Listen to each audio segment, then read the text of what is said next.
Bismillahirrahmanirrahim. Assalamualaikum warahmatullahi wabarakatuh. Sebelumnya perkenalkan nama saya Abdul Fikar. Saya merupakan calon pegawai negeri sipil atau CPNS dan alhamdulillah saya sudah melaksanakan pelatihan dasar atau latsar CPNS golongan 3 di pemerintah Kabupaten Karawang tahun 2021. Dan dalam kesempatan ini saya ingin sedikit berbagi mengenai inovasi atau aktualisasi yang sudah saya laksanakan dan yang berjudul yaitu peningkatan layanan bimbingan dan konseling di masa pandemi COVID-19 melalui bimbingan klasikal secara daring dan home visit di SMP Negeri 1 Telagasari.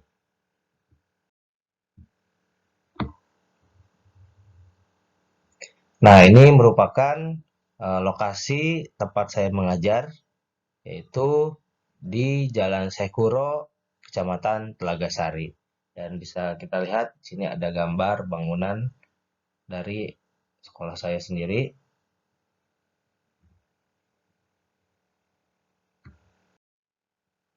Nah, kenapa sih saya mengambil inovasi ini atau judul aktualisasi ini? Latar belakangnya yaitu adalah yang pertama berdasarkan hasil analisis data ditemukan bahwa masih adanya kasus pemalakan. Itu berdasarkan catatan kasus guru BK. Yang kedua, belum maksimalnya pemberian layanan bimbingan klasikal di masa pandemi COVID-19. Kita ketahui bahwa di tengah pandemi ini kita harus bisa memberikan layanan terbaik kepada siswa meskipun kita tidak bisa bertatap muka. Yaitu salah satunya adalah melalui peningkatan pembelajaran secara daring dan tentunya kita harus inovatif. Selanjutnya masih ada ketidaktahuan warga sekolah terhadap peran dan fungsi guru BK. Nah, perlu kita ketahui bahwa paradigma guru BK yang dianggap galak atau sebagai polisi sekolah itu masih sering melekat di beberapa sekolah dan oleh karena itu dengan kondisi ini saya ingin memberikan sosialisasi atau memberikan pengetahuan bahwa guru BK itu adalah merupakan sahabat siswa. Yang ketiga, banyaknya siswa yang bermasalah dalam menyelesaikan tugas-tugas di sekolah. Nah, kita ketahui bahwa dengan adanya pandemi ini, sehingga sebagai guru atau pendidik kita sulit ya untuk mengontrol siswa. Oleh karena itu, kita membutuhkan bantuan orang tua di rumah untuk ikut serta atau kerjasama dalam memberikan pemantauan terhadap proses belajar siswa. Nah, selain itu, di sini guru BK juga mendengarkan curhatan atau konsultasi dengan para wali kelas serta guru mata pelajaran. Nah, di mana ditemukanlah beberapa permasalahan bahwa tidak sedikit siswa yang terkadang tidak absen serta tidak mengerjakan tugas-tugasnya. Akhirnya dengan alasan-alasan ini, guru BK mengambil inovasi atau judul aktualisasi mengenai peningkatan layanan bimbingan konseling melalui bimbingan klasikal secara daring atau online supaya tetap bisa memberikan motivasi, memberikan arahan, bimbingan, eh, serta penguatan kepada siswa meskipun di tengah pandemi. Nah, untuk memaksimalkan itu semua, guru BK di sini juga menambah dengan home visit. Di mana home visit ini guru BK tentunya tetap menerapkan protokol kesehatan. Nah, bisa kita lihat di sini ada data pendukung bahwa di rekapitulasi nilai ujian sekolah dari hasil laporan tertulis dari guru-guru dari wali kelas, ya, wali kelas sendiri yaitu dapat dari guru-guru mata pelajaran bahwa di sini saya mengambil sampel yaitu kelas 9E yang berjumlah 32 orang. Nah, di sini yang warna hijau itu tidak tuntas dan yang warna oranye itu tuntas. Nah, bisa kita lihat di sini bahwa 47% banyak siswa yang terkadang tugas-tugasnya tidak tuntas ya, kehadirannya kurang baik. Sehingga di sini guru BK mencoba hadir untuk bisa ikut serta mengarahkan, membimbing serta mencari solusi terhadap hal ini. Nah, untuk jadwal kegiatan aktualisasi sendiri Di sini yang ada dua tadi ya. Yang pertama bimbingan klasikal secara daring, yaitu dengan satu melakukan konsultasi rancangan aktualisasi hasil seminar dengan mentor. Nanti ada dokumentasinya juga. Nah, yang kedua menerapkan materi. Materi apa saja sih yang akan diberikan kepada siswa? Nah, selain itu, saya juga harus inovatif dan kreatif, di mana di sini saya menggunakan media yang berbeda dalam memberikan bimbingan klasikal ini. Itu dengan melalui Google Classroom, melalui YouTube, melalui WhatsApp, melalui Telegram, Padlet, dan lain-lain. Terus yang ketiga yaitu membuat rencana pelaksanaan layanan BK dan tentunya harus diinformasikan ke siswa. Yang keempat, pelaksanaan kegiatan bimbingan klasikal kepada siswa sendiri. Dan tentunya kegiatan ini juga didukung oleh kepala sekolah dan warga sekolah lainnya. Selanjutnya di sini untuk penguatan tadi, saya juga melakukan home visit ditemani dengan wali kelas dan guru BK lainnya. Di mana di sini saya merancang catatan siswa dan mengumpulkan data siswa untuk layanan home visit. Jadi yang dilakukan home visit itu memang saya sudah punya data sebelumnya. Yang keenam, melaksanakan kegiatan home visit itu sendiri. Dan ketujuh, memberikan layanan bimbingan konseling lanjutan kepada siswa yang sudah di home visit. Nah, ketika siswa sudah di home visit, tentunya saya sebagai guru BK harus mengetahui perkembangan atau hasil dari layanan yang saya sudah berikan. Oleh karenanya, saya melakukan evaluasi, melakukan pengecekan apakah layanan yang sudah saya berikan hasilnya positif atau negatif atau maksimal atau tidak maksimal.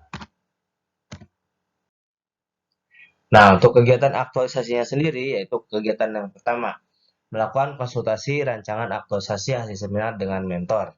Di sini tahapannya sudah tadi saya sebutkan ya. Di sini eh, hasilnya sendiri, yaitu yang pertama, tercapainya kesepakatan untuk bertemu dengan siapa? Yaitu dengan mentor, merupakan koordinator bimbingan konseling di sekolah saya, yaitu yang bernama Ibu Haja Dr. Anda Juju Juwaria. Yang kedua, adanya rencana kegiatan bimbingan klasikal yang lebih menarik dan sesuai dengan kebutuhan siswa, sehingga siswa tidak merasa bosan. Terus, serta melakukan home visit untuk mengetahui perkembangan siswa tadi. Yang ketiga, saran dari mentor didapatkan hasil dan dokumentasi kegiatan dengan mentor. Ini ada fotonya, ada screenshot dari percakapan itu sendiri. Nah, manfaat untuk diri saya sendiri sebagai CPNS yaitu adalah saya di sini berusaha memberikan atau melakukan penerapan-penerapan terhadap nilai-nilai aneka. Yang pertama, dari akuntabilitasnya yaitu saya di sini mencoba bertanggung jawab, yaitu dalam melakukan konsultasi dengan mentor, mengaktualisasikan nilai tanggung jawab dan tercatat dengan baik dalam tulisan maupun dokumentasi. Selanjutnya, penerapan anekanya itu adalah komitmen mutu, di mana konsultasi dan penyampaian rancangan aktualisasi itu sendiri yang dilakukan bersama mentor, tentunya harus memperhatikan di sini saya nilai efektif dan efisien serta inovasi tadi ya, suatu gagasan guna menghasilkan pelayanan BK yang optimal. Yang ketiga adalah etika publik. Tentunya di sini saya selalu menerapkan hormat dan sopan dalam melakukan kegiatan konsultasi dengan mentor. Nah, selanjutnya kegiatan 2. Di sini saya menetapkan materi, media untuk bimbingan klasikal itu sendiri. Nah, tahap kegiatannya tadi juga sudah dijelaskan sedikit, yaitu mengumpulkan data, menetapkan materi dan media yang sesuai, konsultasi dengan mentor, guru mata pelajaran, dan wali kelas. Selanjutnya, apa sih output atau hasil dari kegiatan ini? Yang pertama, didapatkannya data peserta didik yang muncul paling dominan, serta materi dan media yang sesuai. Tentunya harus disesuaikan ya. Yang kedua, adanya kesepahaman terhadap masalah dan kebutuhan peserta didik. Jadi kita tahu nih apa sih yang sebenarnya dibutuhkan oleh peserta didik dan masalah apa saja sebenarnya yang mereka hadapi. Nah, kita harus tahu dan agar pemahaman kita dan guru yang lain serta penanganannya kita memberikan treatment atau solusi yang tepat. Selanjutnya, penerapan nilai-nilai aneka yang tentunya berguna untuk saya, yaitu komitmen mutu. Di sini saya mencoba menetapkan materi, media, yang digunakan untuk bimbingan klasikal ini, yaitu dengan juga memperhatikan nilai efektif dan efisien. Terus inovasi juga, yaitu suatu gagasan guna menghasilkan pelayanan BK yang optimal. Selanjutnya, penerapan nilai anekanya yaitu akuntabilitas, Di sini saya mencoba bertanggung jawab dalam melakukan konsultasi dengan mentor, mengaktualisasikan nilai dan tanggung jawab yang tercatat baik dalam tulisan dan dokumentasi. Nah, untuk kegiatan tiganya yaitu membuat RPLBK serta menginformasikan kepada siswa agar siswa tahu informasi ini. Nah, di sini seperti membuat RPL-nya, terus membuat grup WhatsApp, Google Classroom, Google Form, channel YouTube, Padlet, Telegram, dan lain-lain. Dan ini bisa kita lihat, ini ada RPL-nya, rencana pemberian layanan, ini ada link YouTube-nya, ini ada Google Classroom, dan ini ada grup WA. Nah, ini penerapan nilai NEK-nya, ada komitmen mutu, dan etika publik. Nah, untuk kegiatan empatnya yaitu pelaksanaan kegiatan bimbingan klasikal kepada siswa.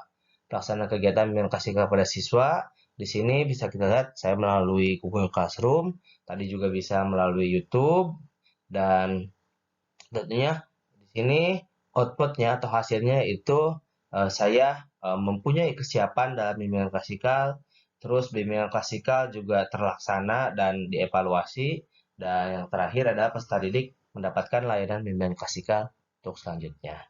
Dan untuk penerapan nilai NEK-nya adalah yang pertama anti korupsi, karena saya berusaha disiplin, selalu tepat waktu. Yang kedua adalah akuntabilitas, saya mencoba selalu bertanggung jawab. Dan yang ketiga adalah komitmen mutu. Nah, komitmen di sini adalah saya membuat action plan yang dibuat untuk layanan bimbingan konseling, memperhatikan nilai efektif dan efisien. Nah, untuk kegiatan limanya, merancang catatan siswa dan mengumpulkan data siswa untuk kegiatan layanan home visit.